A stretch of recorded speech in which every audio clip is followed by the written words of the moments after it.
Hey everybody, welcome to Always Bored Never Boring. The Postie has just delivered issue 469 of White Dwarf magazine, a little bit later than usual. So I thought I would down tools for a moment to put together a very quick video. Subscribers will know that when I look at White Dwarf magazine on camera, I am generally looking for things related to the boxed games that are particularly interesting to me. That's mainly Warhammer Quest. So first and foremost, get it out of the way now, there is no Warhammer Quest content in this issue. I didn't expect there to be, and indeed when Games Workshop previewed the contents earlier in the month, there was no indication there would be any. But what there is a whole bunch of new Kill Team content. I'm not personally playing Kill Team.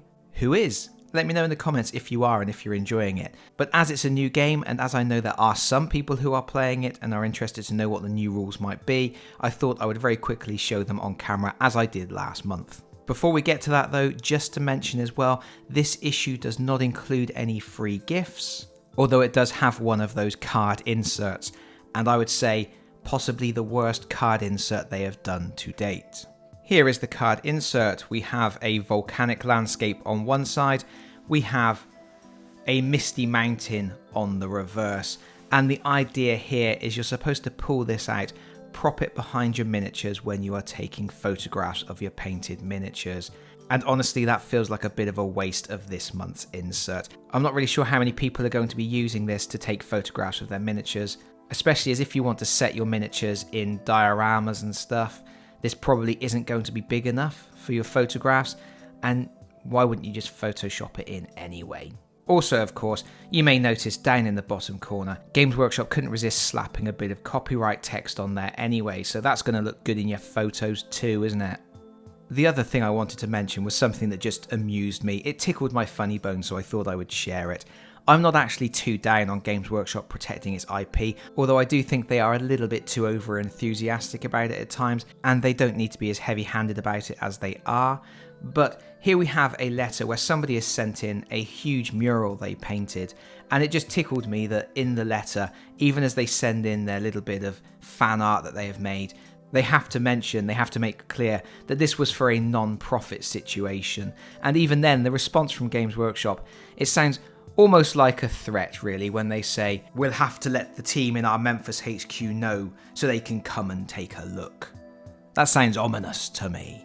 But all joking aside, let's get to the Kill Team stuff. I'm just going to blitz through this really quickly. I can't really comment on whether they're good rules or bad rules. As I mentioned before, I do not play Kill Team myself. This is just for those people who are interested to know whether they might want to pick this magazine up for themselves.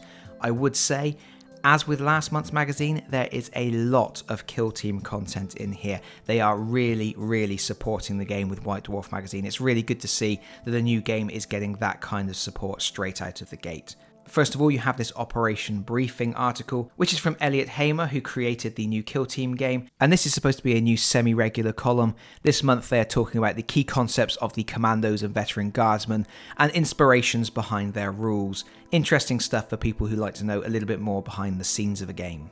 So that article is 4 pages, and then you get to this section on the Warp Coven Kill Teams. First of all, you have an introduction, and then there is some background fluff. There's 4 pages of that, and then you get to the names and demeanors section. They had one of these sections in last month's magazine. You can roll on these tables to come up with names and special traits that they might have, little things that help you build your narratives. So we have tables for names, tables for particular operative names, a selection of bases of operations, background, squad quirks, and then you get your rules proper, and there are 15 pages of this. I'm going to very quickly show each page. You can pause the video to look at it in more detail. So the first page is the list of operatives that you can select for your team.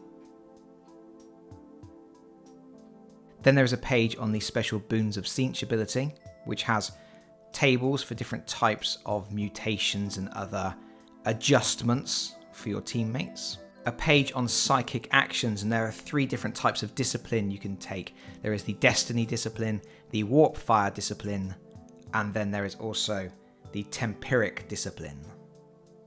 You then have a page of strategic ploys and tactical ploys, and then you have your data sheets. We have the Sorcerer, the Rubric Marine Gunner, the Icon Bearer, Warriors, Sangor Champions, Sangor Fighters, Sangor Hornbearers, and Zangor icon bearers.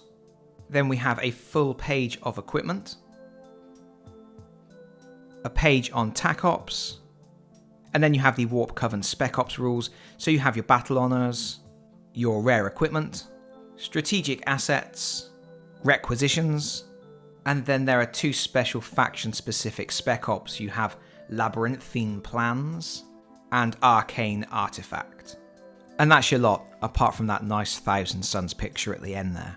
But that is a huge amount of new content for the game. For people who want to play Thousand Suns, absolutely fantastic issue of White Dwarf magazine. Games Workshop really are showing a commitment to supporting this game, at least at the moment. And I think if you're a Kill Team player, if you think you might want to play Thousand Suns, if you think you might be facing Thousand Suns at some point, or if you just want to make sure you've got those options for the future, it's well worth picking up this issue of the magazine. But that's all I'm going to cover in this video. If you do have any questions about other contents in this issue of the magazine, do feel free to ask in the comments below. I will do my best to answer. But that is it from me for now. Thank you so much for watching. If you've enjoyed the video, please consider pressing the like button. If you've really enjoyed the video, please consider subscribing if you don't already do so. And hopefully, I will see you all again very soon.